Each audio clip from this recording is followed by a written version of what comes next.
We're going to be going in front of the board. How do we get them up to speed on cybersecurity? You would think that everyone is up to speed, but there's so much confusion still around it. Yeah. Well, my first tip is don't talk about cybersecurity. Talk about these things, these outcomes that we want to avoid, which would impact the mission of the covered entity, which is patient care.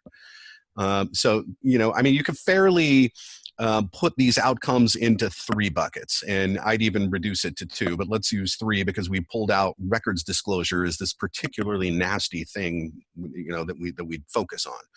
So bucket number one is unauthorized disclosure of protected records, right? The records breach. And this happens all the time, every day. You brought it up yourself. This is bad. It has a cost associated with it. We know what that cost is. The Ponemon Institute has done lots of research into this, and we know that the cost of cleaning up after unauthorized disclosure of records, given fines from the Office of Civil Rights, from potential brand damage, from compliance with the state's data breach reporting statute, for hospitals, this ends up being somewhere in the neighborhood of $400 a record. So, just simple math. If we're talking about the potential risk from records disclosure, we have 1 million records in a database that meet the definition of personally identifiable information, protected health information, what have you. There is a potential liability of $400 million there.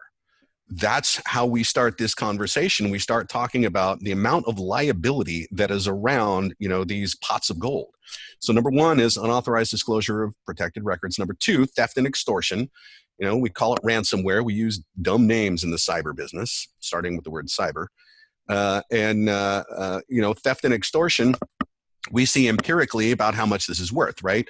Ransomware does an extortion on a hospital.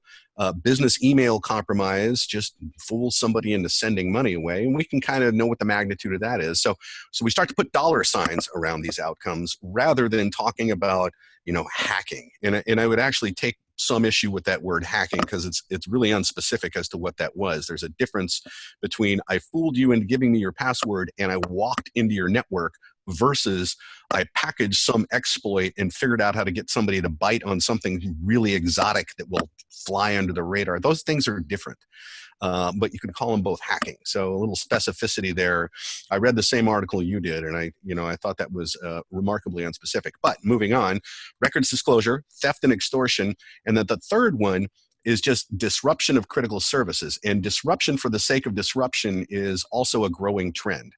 And so when we're talking about things like the Internet of Things and medical devices that are vulnerable, the fact that if you attach a camera to the Internet and you haven't done even the basics of changing the default credentials, it'll be taken over in 90 seconds and weaponized for other purposes. So, if that impacts your continuity of operations and your operation is patient care, that's probably the worst outcome right there. The records disclosure is going to be, a kind of, interesting historical memory if the ability for a hospital is intentionally disrupted and there is no ransom to pay, there is no way to get it back, and it's just rebuild.